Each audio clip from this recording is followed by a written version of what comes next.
It's beginning to look a lot like playoffs. Can I get a go, Pack, go? Our Packers scored a lot this week. They set milestones and beat the Eagles. We'll talk about it and preview next week's Lions game, too. All next on your Packers Fan Podcast.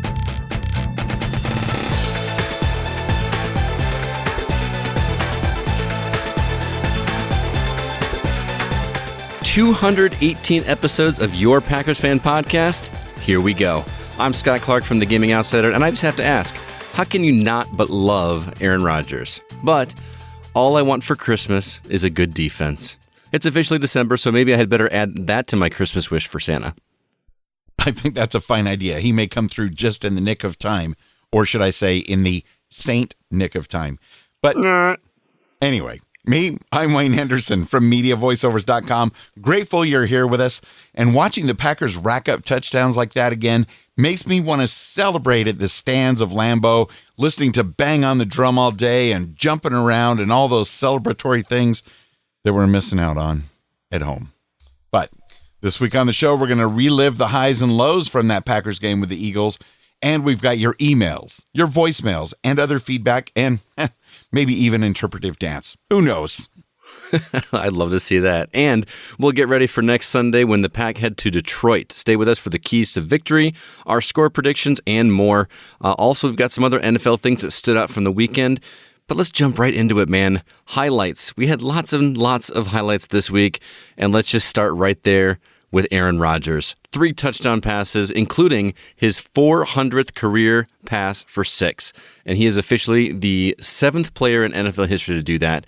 It only took him 193 games to get there, and he did it with only 88 interceptions to date. That is the lowest number of picks at the 400 mark, with Tom Brady close behind in second with 143. That's close. I was saying that in quotes. Followed by Drew Brees with 196 interceptions when he hit the 400 mark. Also, Rodgers is the only NFL quarterback to have 5 seasons with at least 25 touchdown passes. He was tied with 4, and now he is the lone guy up atop with 5 seasons. That feels pretty awesome.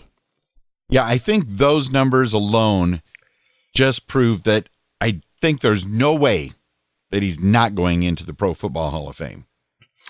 Well, yeah. I mean, that's got to be a no-brainer at this point. Well, there's other people that I've talked to that are like, hey, it ain't over yet. He's only won 1 Super Bowl. He may not make the Hall of Fame. But I'm like, the numbers speak for themselves. Come on. Pretty much. And still, what is he, 37? 37, 38? Something like that. He's still got a couple years left in him, man. Yeah. If not more. He could hit 500 touchdowns again to Davante Adams. Because I do believe that his 200th went to rookie wide receiver Davante Adams. Oh, nice. That's amazing. Very cool. They've had a lot of touchdowns. Another highlight kind of plays in with the other quarterback. We sacked Carson Wentz 4 times just in the first half, and I think maybe even one more in the second half. And this time of year, I am loving that we are finally getting to the quarterback. Absolutely. And then, in fact, I know that they swapped out Wentz for Hurts. Is that his name? So there was actually a total of 7 sacks for the entire game. Yes, 4 of them were belonging to Wentz there in the first half, which is impressive itself. But the fact that we got 3 more in the second half is pretty good. That's amazing. Also, I want to talk about some other records here. Davante Adams, who obviously Aaron Rodgers connected with multiple times here. He had 10 passes for 121 yards, but the real key thing that happened in this game is he has now officially scored in 7 straight games with a receiving touchdown. This ties the NFL record for consecutive games with a receiving touchdown, which matches Hall of Famer Don Hutson, which took place back in like the 40s. We're talking like a 60 or 70-year record that potentially could be broken next week against the Lions. Unbelievable, and I can't wait. And how about that gutsy play in the third quarter when we were backed up to the 1-yard line and Aaron Rodgers, instead of handing it off or something just to get out of trouble, he throws it out around the 50-yard line to Davante Adams, who made yet another brilliant catch. How amped up did that get you? Well, first off, that catch was insane. Yes, it was. I watched that replay so many times. How did he, first off, get in front of the defender? It almost wasn't even in front of the defender. It looked like it went through the defender's arms to somehow find its way into his arms, which was incredible. But I think we're also not giving enough credit to the offensive line, because that was a lot of time for Rodgers to be dancing around in the back of the end zone to be able to pull off a 50-yard pass play like that. Oh, that felt good. It feels amazing to see the offense clicking like that, as well as they are these last couple games. Also, I want to talk about another offensive player, Aaron Jones, who had 130 yards rushing this game, but the kicker was that 77-yard game-clinching run that was simply beautiful to watch. It's so cool seeing us have a solid running game. It almost doesn't feel like a Packers team when the running game is looking as good as it does, because we've always been a passing team, but it feels good. It feels awesome. Feels very, very good. It was just fantastic. And another thing that was good to look at was the Titletown district, as well as Lambeau Field itself, seeing those views on TV with some holiday lights and the clouds, and just, it was beautiful, and I'm missing them so much, Scott.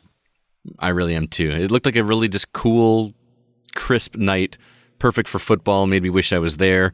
I just watching it going, there's plenty of room for me on those benches. I can stay my 6 feet apart from somebody. Let's make it happen. But there were some not so great things. More injuries, Scott. Yes. They're stacking up, and we got to keep our eyes on them because we don't know yet how serious some of them are. But Jace Sternberger got kicked in the head, kind of in the concussion protocol. Rashawn Gary got banged up. Tyler Irvin, ankle injury. No, he just got him. Right. Yeah, it's a big bummer. And tis the season for injuries, right? It's when you start getting into the teens of the weeks is when we start looking at injuries. So hopefully these guys can get healthy. I haven't heard anything more about Sternberger to know if he actually did have a concussion. I think it was just under protocol last time I checked, but hopefully by the time this episode airs, we'll have some more answers on that for sure.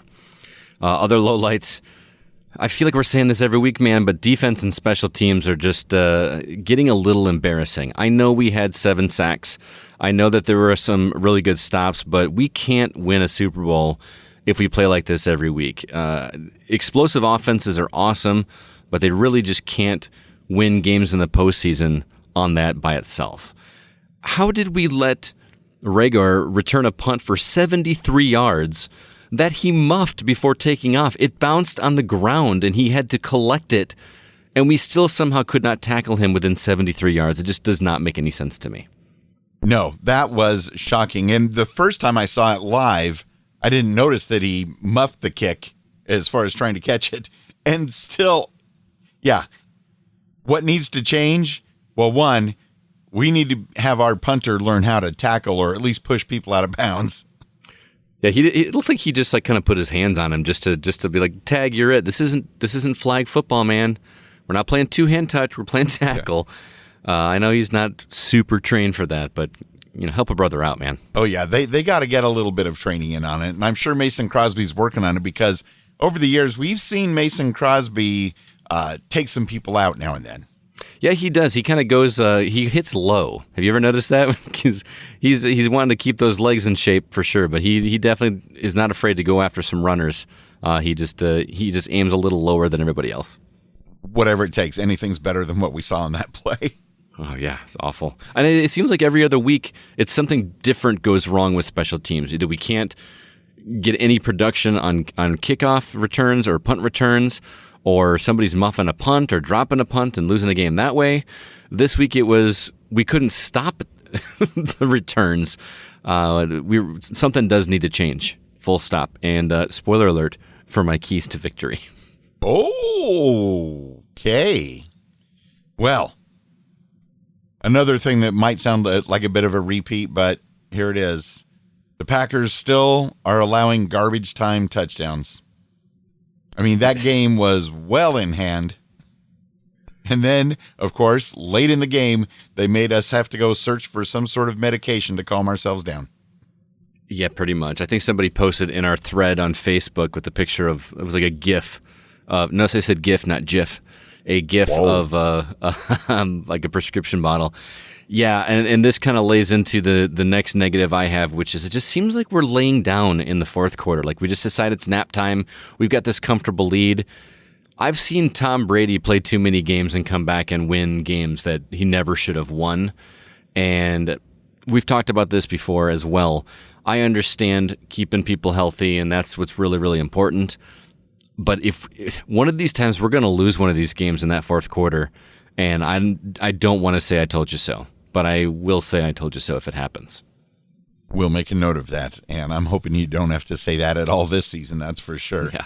And on an aside, CBS here in the LA market, they never left the Chargers-Patriots dumpster fire that they were airing.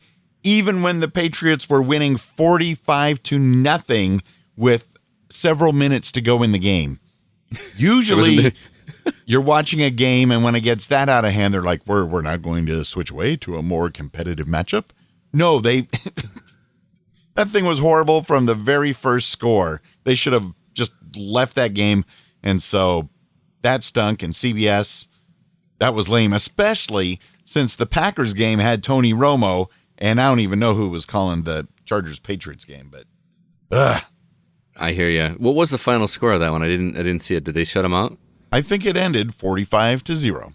That's crazy. Nice showing in LA, Chargers. Why couldn't you have done that against the Packers last year? Right.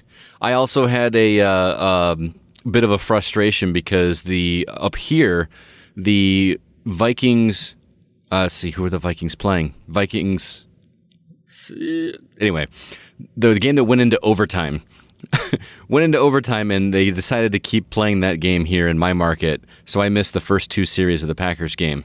I was firmly planted in my chair with my jersey on, ready to watch kickoff. It was not my fault, so I'm just going to go out there and say that right now. And we did win the game, so it doesn't really matter. But just saying. Back to Packers, we had some interesting things happen. I wanted to talk to you, Wayne, about this, how the Packers have begun referring to the red zone as the gold zone. This is an homage to the offensive coordinator Nathaniel Hackett's love of the Austin Powers movie Goldmember. Yeah, baby. And so I kind of like, instead of the red zone, calling it the gold zone. Hey, if it helps us score more often, if we call it the gold zone than last year when we were having trouble scoring in the red zone, then I'm all for it. Whatever gets us in the end zone, that's all I care about. And it wouldn't be an episode with Wayne if we didn't talk about what the playoffs would look like if the season ended right now. So here's what the playoff picture looks like. In the NFC, where it matters most for us as Packers fans, the Saints are in the lead with the number 1 seed. And then Green Bay, our team, is in the number 2 seed and would play against the 7-seeded Cardinals. And then, do you really want to know the rest here? We got the Buccaneers at seed 6 and the Seahawks at 3 seed playing that game. And then lastly, the Chargers at the 5 seed and the Giants at the 4 seed. Do you want me to talk about the AFC, or are we going to... I know how you love playoffs. I'm not worried about the AFC until we find out who we're playing in the Super Bowl, but the interesting things that stand out, and of course it can all change and probably will change, but as it stands right now, the Arizona Cardinals coming from not only Arizona, but a nice comfy indoor stadium to Lambeau Field in January. That would be interesting. Mm-hmm. And of course the Rams, who are something like 8-3 or 9-3, something like that, and they'd be going to New York to play the whatever bad record the Giants have. But hey, huge props to Giants. Absolutely. And also, silver lining, we are one full game behind the Saints. And we have that tiebreaker because we did beat the Saints earlier in this season. So if we gain that one game on them, we would take the number 1 seed, which is obviously what we want because there's only going to be one bye in each conference. So yeah, thanks to the NFL switching things up at the last minute, like year by year, just changing things around. And man, I can't believe the Saints won again. I was like, I think they have a good chance of losing. The Falcons are hanging it. No. Well, if worse comes to worse, Scott, we'll have to march down to New Orleans and beat them again at home. Yeah, we'll do it. We can do it. Yeah, we've done it once. We can do it again. Let's check in with the listener feedback. Remember, our voicemail number. I bet you know it by heart now, Scott, right? What's that number? I do. I believe it's 920-3-PACK-GO. That is correct. It's 920-3PACK-GO. Or, if you're outside of the U.S. and you want to save on toll charges, just record your message on your phone or laptop, attach it to an email, and send it to feedback@PackersFanPodcast.com. Just get it to us by midnight on Sundays. So let's fire it up, see what the listeners have to say. Go, Pack, go. Go, Pack, go. Man, what a finish. Got a little dicey there for a minute. I was invited to give the opener for this session. This is Pete, by the way. Joined by Megan. Always a great day to be a Packer fan. Give me a little bit of anxiety there for a quick second until Aaron Jones shredded that Philly defense for what, in my opinion, was the most exciting score of the year. That play seemed to last forever. It was awesome. Individual and team effort, outstanding. Kind of mirrors the entire team's performance. Fought through adversity. Devontae Adams can't be enough said about that guy's versatility and skill. And Aaron and Matt again seem to be on the same page. It's exciting to watch those two continue to grow and flourish as the play callers and executors. That's all I got. I'm running out of steam, so I'll hand it over to my co-pilot here. Okay, mic drop, because Pete said everything that needed to be said. This is Megan.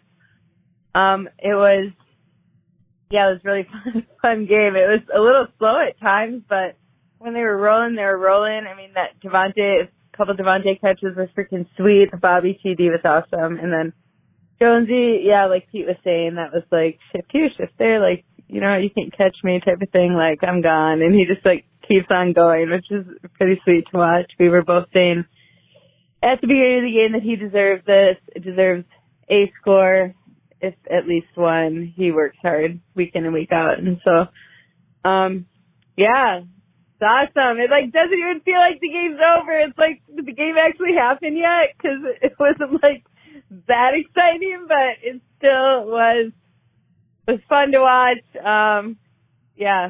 Like Pete says, always a great day to be a Packer fan. Bring on the Lions, baby. Let's go! Woo! Absolutely. Pete and Megan calling us and changing it up this week. Thank you so much for giving us a call at 920-3PACK-GO. And a little anxiety at one point in the game until Aaron Jones's dagger. That was fantastic. And I don't know, the game didn't seem slow to me really much during the day. I was going to say the same thing, man. That first quarter flew by, mostly because I could not wait for Aaron Rodgers to get the football. It felt like he did not get much of a chance to play that first quarter because the defense was on the field the entire time. But it didn't slog too bad for me. I just, we could always use more scoring and more yards. That's what I love to see. That makes the time fly faster, I suppose. Yes, it does. I think the first quarter, in a bad way, flew by because after that first series, whatever the heck that was, when we had the ball and went 3 and out, and it was like, oh no. But things turned around, and Megan giving the mic drop for Pete. Thank you very much for that. And we look forward to hearing your exciting call after we beat the Lions this week at 920-3PACK-GO. Hey, guys. After a disappointing weekend with Badger basketball and football, today was great. Got a little hairy there for a while. This is Mark from New Lisbon. Glad to be calling about a victory. They needed to win. Seattle lost to the Giants today, so the Packers are now solidly at the 2 seed. But I think a lot of things were revealed today. I can't say enough about Aaron Rodgers. I think Packer fans take him for granted, just how great he is. And it is just a pleasure to watch him play every Sunday. We have no idea how lucky we are until you watch the Bears with Trubisky or some of the NFL teams that their quarterback play is so bad, it's embarrassing. So we're just lucky to have Rodgers, and we should thank our lucky stars every Sunday that he's on our side, and he has been for a dozen or more years. Offensively, the trio of Jones, Adams, and Rodgers, combined with a superior offensive line, man, when those 3 guys are all healthy, we are almost unstoppable on offense. People complain about our other receivers, but it doesn't really matter. I mean, now you got Tanyan stepping up too. In the second year under LaFleur, our offense is as good as any in the NFL. So it just looks like we could be a Super Bowl team. And here's another reason why. Two guys on offense are key components to our defense, maybe vaulting into the top 10 in the league. And that would be Rashawn Gary and Darnell Savage. Those two guys have stepped up the second half of the season. And if they're good, along with Clark and Alexander and the Smith brothers, we got something special brewing on defense too. So it's all good. Next week we have the Lions. That could be one of those trap games, but I don't think so. I don't think the Lions are going to win 2 in a row because they won today. So we could really run the table, and if we can catch New Orleans and get home field, boy, that would just be perfect. So go Pack Go. You guys have a great podcast. Thanks for taking my call. We'll talk to you next week. Thanks so much, Mark. I agree with you that I think Packers fans do take AR-12 for granted sometimes, simply because we've had such a great streak of awesome quarterbacks with the Packers for so many years. It's just been a long time since we've had to worry about the Packers quarterback position. So we do need to thank our lucky stars and hope that Love will be able to fill in those shoes someday down the road. I love what he talked about the trio of Jones, Rodgers, and Adams, and just how powerful they are and what LaFleur's done there. But I got to say, even though we get some disappointments from MVS, I still like MVS a lot. He does remind me of Finley now and then, but not nearly as bad as Finley. And Lazard looks really good. He mentioned Tunyon. Like, it's just, there are so many hot offensive weapons. I don't know who to praise, them or the arm of Aaron Rodgers, because there's just so much connection there. And the offense really is as good as anybody's, like he said. I wish I were as optimistic about the defense as Mark is, because yes, there are lots of good things happen, lots of sacks, and Savage and Gary were looking good, although Gary is injured right now. And Clark, obviously, I love the name. He's a lot of fun to watch. I just wish I were more optimistic about the defense, and I feel like that is the one thing that needs to really round us out to make us the powerhouse team that we want the Packers to be. If we can do that, we have a serious shot against the likes of the Saints and the Steelers and the Chiefs and other teams like that. But we got to get that defense in order. Go Pack Go! Go Pack Go! Hey guys, Andre in LA.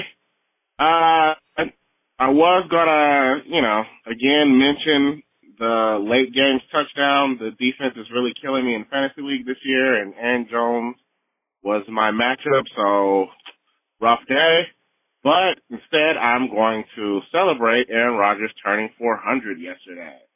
What an awesome moment. I was just talking about it last week about, hey, we gotta start to recognize when these players do something remarkable while we still have them. Aaron Rodgers, 400 touchdowns, Devontae Adams.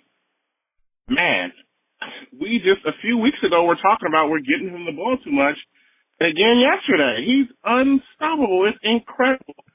The offense did a great job yesterday of spreading the ball around. I don't know if you guys think the same thing, but it's like, I don't think they're like the Rams offense in terms of the talent. But in terms of the play calling, the old Rams offense, when it was the greatest show on turf, in terms of he just couldn't tell where the ball was going. They're throwing out of the backfield. They're lining up Aaron Jones in like a receiver position. So it's very creative offense. The defense, again, showed up. It was against Philly, so you got to take it with a grain of salt. But I'm not going to complain about them 1 week and then rag on them the next week for playing against a bad offense. So overall, great performance, just a great team effort, great play calling by LaFleur. I can't say enough about, wow, we were nervous the first year, but this is just year 2, and it feels like we've had him for 5 years already. Like, it seems like we should have made that move sooner. But just happy for the win, happy for the performance. Again, congratulations to Rodgers. The tight end, I really should, because he's going to score every week. Just wanted to say, love the podcast. Love all the callers that call in. They're hilarious. And again, green and gold. I'm Dan Cole. Everybody stay safe. Thankfully, COVID hasn't really affected our team this year, so hopefully that'll help us out. Only 4 weeks left in the season. Hopefully we go 3-1. That was my selection in the poll, so green and gold till I'm dead and cold, and that's love you guys! Love you too, Andre. Thank you so much for the call. And yes, stay safe, everybody. Great advice from Andre. And our defense is killing his fantasy team, Scott. Sorry, not sorry. I'm totally sorry. What am I saying? Oh, man. I love that he referenced the Rams' greatest show on turf. Man, that brings me back a little bit. Mm-hmm. Yeah, always love to hear from Andre. I was just thinking, I can't wait until all this COVID madness is over. And one of these times we can just have like a get-together where we all just fly out to Green Bay, even if we can't get seats, and we just tailgate and watch the game out. Like, wouldn't that be cool? We all just flew to Green Bay and watched the game out in the parking lot and tailgated all day together with Megan and Andre and Mark and Scott Boers and all these people. That would be a blast. It would be a lot of fun. And when this is over, you know, if the Packers are in the Super Bowl the year that it's in LA at the new stadium, have a tailgating there because we probably can't get tickets to the Super Bowl. But yeah, I don't have $15,000 laying around for us all to get us all into the Super Bowl. Buy those lotto tickets, people. Yeah, right. Andre made an excellent point that in some ways, Davante Adams almost seems unstoppable. You cannot cover him all the time. I read an article today that questioned whether or not he was underpaid. I think that's something to think about because he's a top-tier receiver, man. He's doing some amazing things that, he might be asking for some more money. Yeah. Well, winning a Super Bowl this year would definitely be a huge step in that direction for sure. Sure. So everybody, keep our phone number handy after we beat the Lions. It's 920-3PACK-GO. And we had the weekly poll in our Facebook group at PackersCommunity.com and on Twitter at Packers Fan Pod. With only 4 games left in the season, how many of the 4 remaining regular season games will the Packers win? All 4? 3 of them? 2 of them? Or 1 of them? I noticed how you didn't put none of them in there as an option in the poll. Well, come on. There's no way we're not going to win some of these games. Let's be realistic. 55% of the people voted saying we're going to win all 4. Duh. 40% said we're going to win 3 games. 5% said we're only going to win 2 of them. And nobody said just 1 victory. So there. All right. I'm going to go ahead and predict. I'm going to go with the 40% that said 3 games. I think that we should get past the Lions. I think we should get past the Bears. And I think we should get past the Panthers pretty easily. The Titans are the ones that scare me a little bit. Yes, they got beat this week, and you're a little bit more optimistic than I am, but I think the Titans are a little bit more to be worried about than any of the other 3. So I think that's going to be our scary one, is the Titans. Well, let's see what the comments have to say, Scott. All right. Well, first off, we've got Verified Packer Fan 79. He says, I say 3 because the Titans and Derrick Henry are going to have a day. Hopefully I'm wrong. See? Verified Packer Fan 79 is with me there. Jacob says, I pick 3, but I'm feeling 4, honestly. I just think with 2 division games and the Titans on the list, we may just drop 1. I don't want to underestimate the Panthers either. I don't know if any of you have watched them, but they are scrappy. I haven't been watching. I mostly looked at their record. What do they have, 4 wins? I don't know. We'll find out when we get there. Gummy on Twitter says the Titans will run through our defense like they're a peewee team. Yeah. Oh, boy. I hope you're wrong. And Jared says, I was going to pick 3 because I'm genuinely concerned that Henry's going to go off on our weak run defense. But I'm more optimistic after hearing on pressers, and Zadarius Smith and some other guys went into Pettin's office last week to share with them that they want to be more aggressive with the defensive play calling. Pettin seems to have taken that to heart, which is good. Yeah. Showed a little bit this week. A little bit. Still got some work to do. Let's move on to emails. Our first one says, Hey, Wayne and Scott, this is CCR, also known as Caleb, Kathy, and Roy Fisher from Green Bay, Wisconsin. Go Pack, go! We are so happy how the game turned out. So many great moments. One, of course, was AR-12, had his 400th career touchdown. Side note, this is not there in their email. I forgot to mention this. How classy of of Adams was it to bring that and kind of just drop to his knees and present it up above his head to Rodgers like he was? I don't know. I just thought that was cool. Anyway, the email goes on to say, also, seeing Aaron Jones running that 77-yard rushing touchdown was great. We are so proud of this win, although it was getting very tense when the Eagles were within 6 points of tying the game. And now it's on to Detroit to take on the Cowardly Lions. Go, Pack, go. Bleed green and gold till dead and cold. Caleb, Kathy, and Roy Fisher. Yes, thank you very much for the email. And yeah, it was a little tense when they were within 6, especially because I was hoping that the missed extra point earlier in the game was not going to come back and bite us. Mm-hmm. And then they missed their extra point, and I thought, well, okay, worst case scenario, overtime, but I don't know if I can take it. All right. All's well that ends well. Wayne and Scott, I have to start my email with 2 big congratulations to Aaron Rodgers. 1 for being the first NFL player with 5 seasons of 35 passing touchdowns, or at least 35 passing touchdowns, and 2 for the fastest player to get to those 400 touchdown passes in his career. Also, a big congrats to Devontae Adams on 1,000 receiving yards on the season. I have to mention these. If I forget, I will have to kick myself for not doing so. This is your favorite Palos Park, Illinois emailer, where the Bears still, near the end, the Packers had to give up. I'm sure that Scott and Wayne will call those garbage time touchdowns. And I'm sure the defense doesn't want to embarrass the other team they're playing. And even when the Eagles managed to get it to 23-16, Darnell Savage intercepted the ball for a touchdown for the dagger, as called by Wayne Larrivee on WTMJ. We're going to be in for a great week and a great podcast with Wayne and Scott's report on the podcast of the victory. Thank you, Stephen. Mystery emailer. Hey, Scott. Any thoughts on Troy not wanting to do the background vocals when you lose to Wayne Henderson and you have to sing a Frankie Valli and the Four Seasons song in falsetto on the podcast? Hey, there's still 4 weeks left.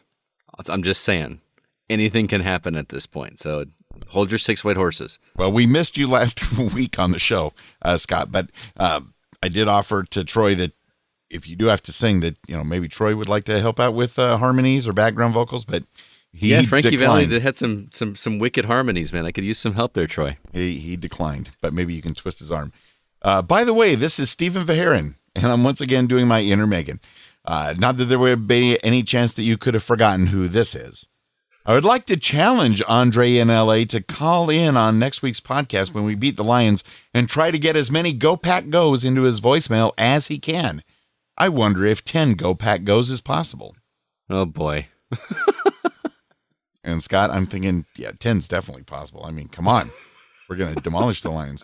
Okay, I'm going to be checking out for now, but once again, I'd like to wish Aaron Rodgers and Devontae Adams big congratulations on what they accomplished in the game. Stephen Verheeren.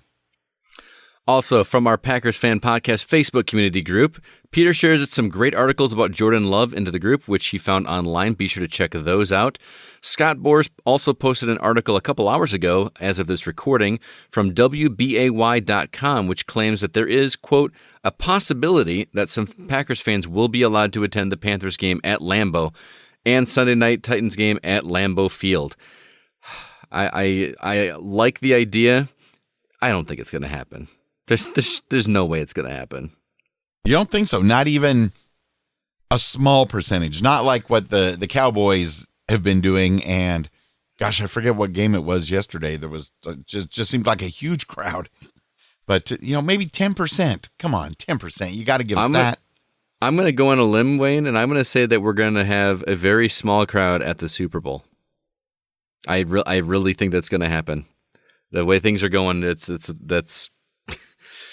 going to be a while before fans are in the seats again. But well, I don't know for sure. We'll have to see. Yeah, we will have to see. I would like to see, like you said, at least 10% in. And I think now at this time of the year, if they can pull it off, because, they've been testing it with, 500 people, family members. If they can do it successfully with 5 or 10% fans, that would make a huge difference. And, of course, right around the corner, playoffs, Lambeau Field. Be nice if some people could be there to help watch history happen. It would, but man.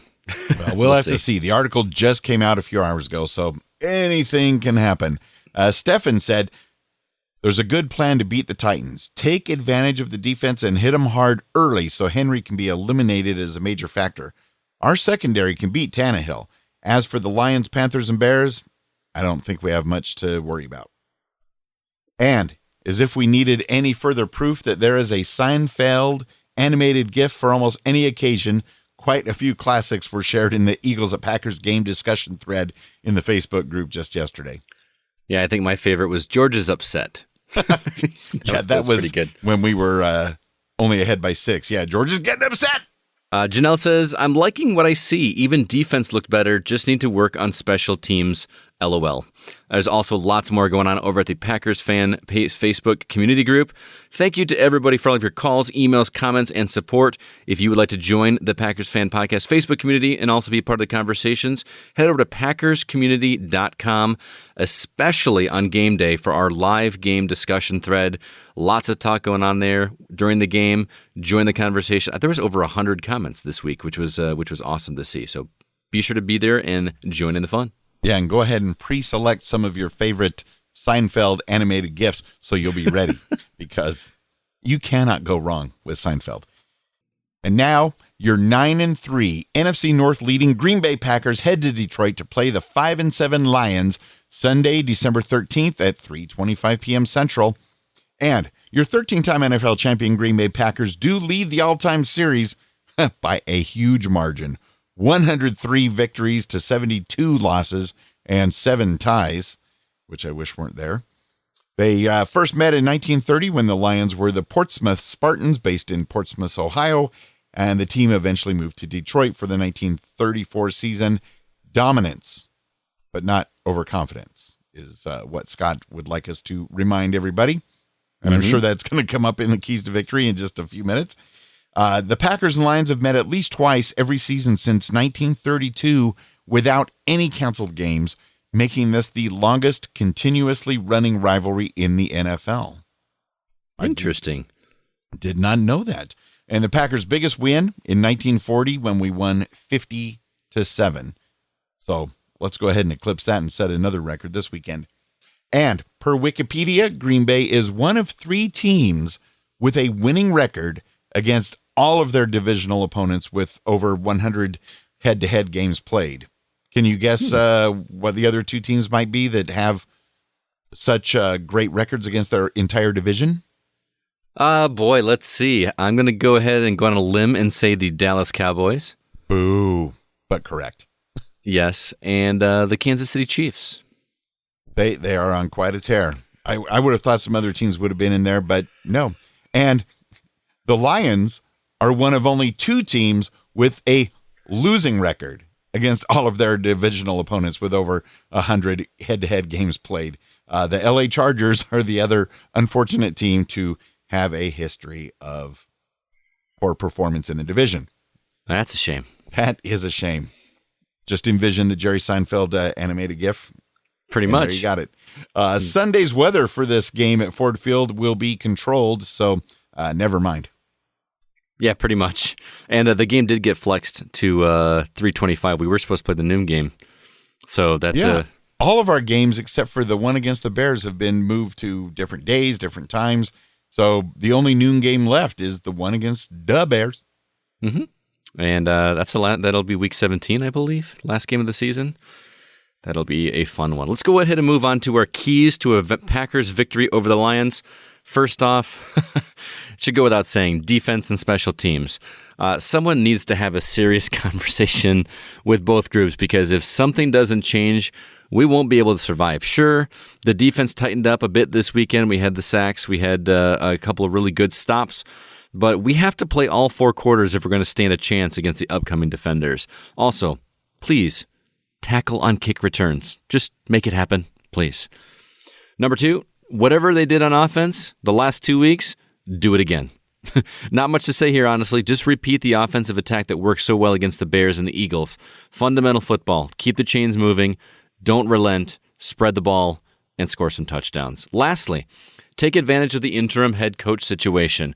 While the Bears fell prey to Darrell Bevell's first game as head coach of the Lions, the Packers can learn from Chicago's mistakes and take this opportunity to win the week's games from the sidelines. LaFleur has proven that he's a gutsy play caller, and this is his week to shine on that front. Coach should be studying Bevell's strategies on film this week and plan a counteroffensive to ensure a victory for the green and gold. Also, goes without saying, don't be overconfident. It plays into the fourth quarter. And there you have it. Okay, but those are solid, and I appreciate those. And I actually had forgotten about their whole coaching situation until we started getting ready for this game because the Lions are just not on the radar.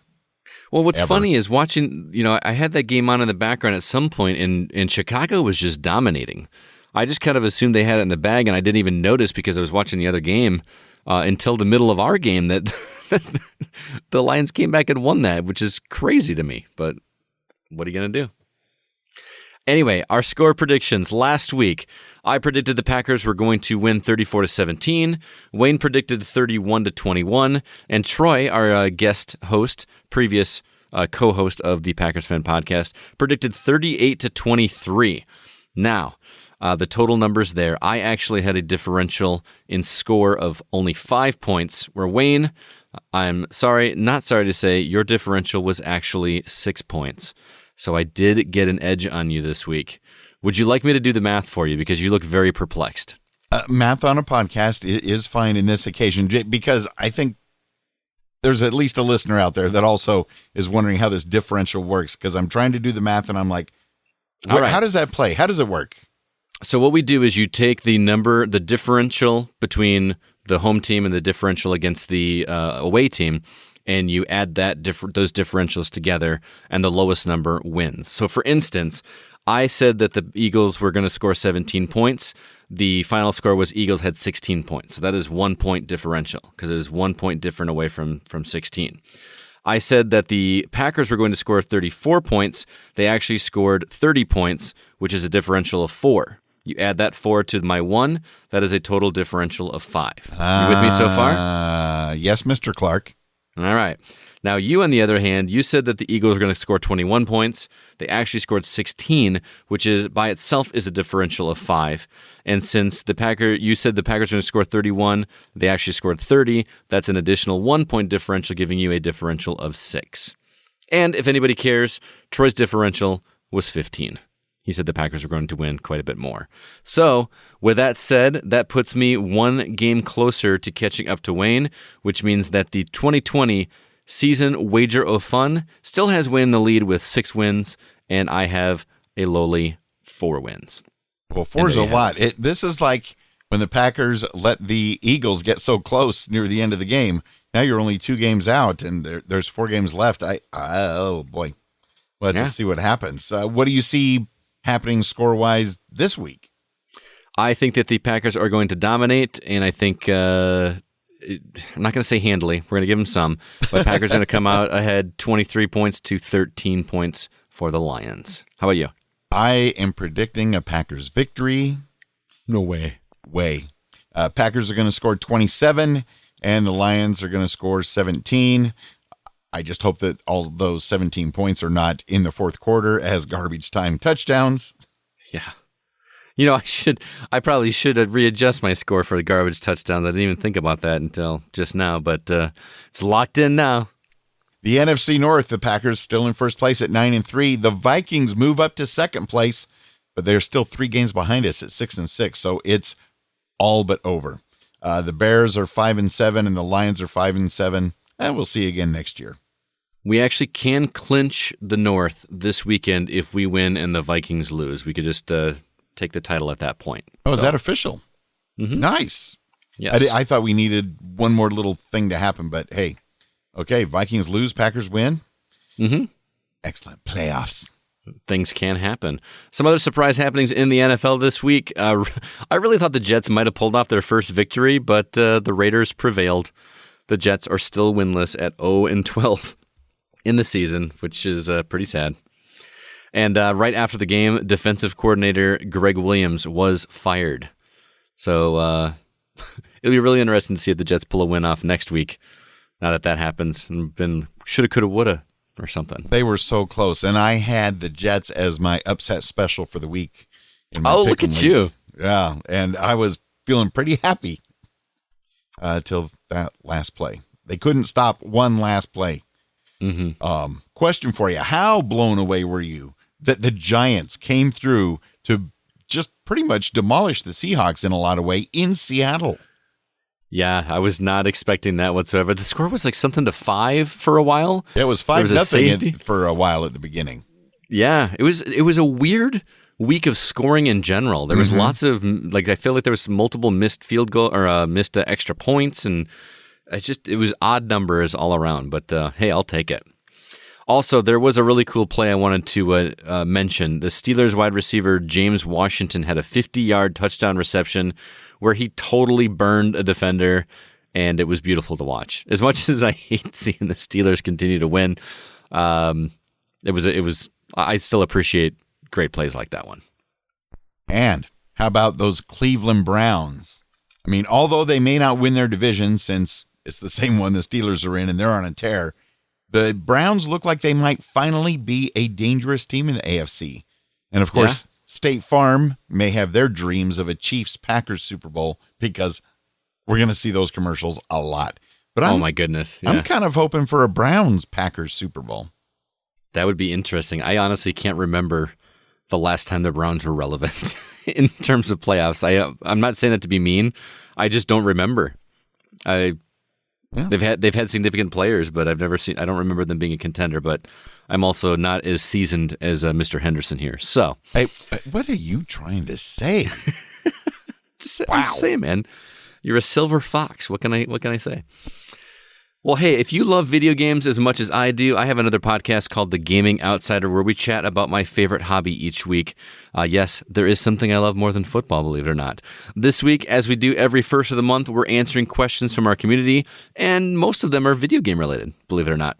We're also sharing our impressions of new games we've been playing, including Immortals, Phoenix Rising, and Empire of Sin.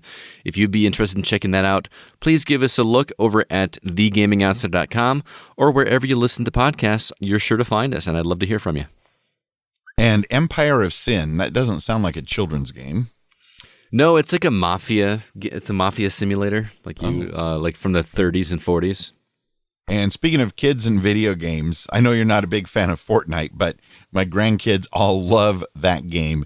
And they were down here for Thanksgiving, and I could hear them making noise already at like 5:45 in the morning.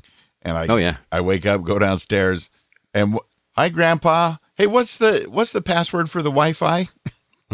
I don't remember ever asking my grandparents what's the Wi-Fi password. Well, I would hope not. That'd be a weird question. It would be a weird question. They'd be, huh? Get off my lawn. Oh, and you know, the Packers Fan Podcast, that striking album artwork logo that we have for the podcast? Well, the great Mark DeCote at podcastbranding.co, it's .co because he's in Canada, okay? He has his own long-running podcast for self-employed designers called The Resourceful Designer. And my buddy Mark has hired me to record episode-specific voiceover podcast intros for all 240 episodes of The Resourceful Designer. And this week, he hired me to record another 20 different podcast intros. Very cool, man. That's awesome. I may have landed a gig myself. I saw that. Nicely done. Yeah. I've fulfilling my lifelong dream, or at least a decade-long dream of having my voice in a video game. I was contacted by a developer who asked if I'd be willing to lend my voice in a title that he's working on. So, fingers crossed that actually happens. I am beyond excited to have my name attached to anything. That would be fantastic. And when that all comes together and the game comes out, you'll have to play that part of the game, or at least part of it, so you will hear you live, get into the part where you get to your character and boom, there's your voice. I mean, that kind of thing is pretty mind-blowing when you hear it yourself. Yeah. So, anybody that's out there hiring Wayne, you need somebody else. This is my sexy voice. Just saying, hire me. Hey, I'll do your commercials. We could do tag team in the video game, and your character would smite me down with some sort of battle axe of power. There you go.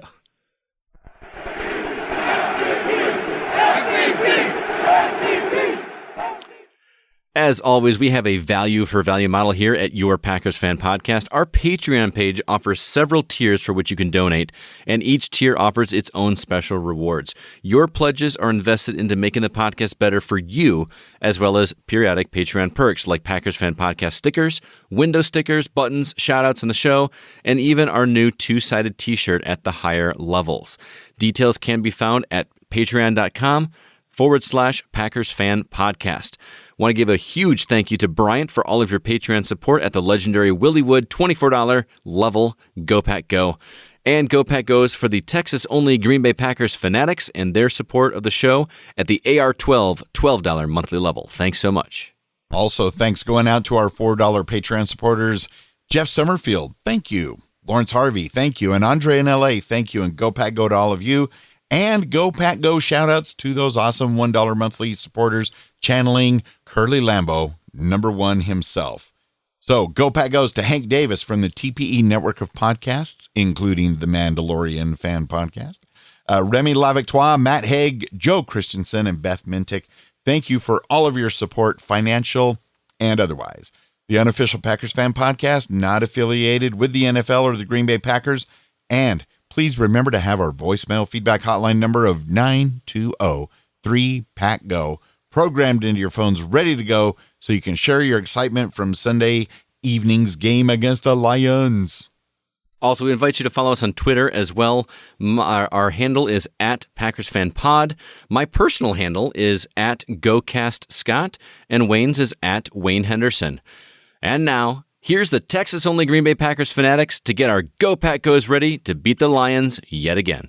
This is Dawn down here in Texas, a.k.a. Granny Cheese. Hi, I'm James. Hi, I'm Kim. Hi, I'm Melissa. Hi, I'm Susan. Hi, I'm Carrie. Hi, I'm Lisa Montgomery, and we want to say, Go Pack Go!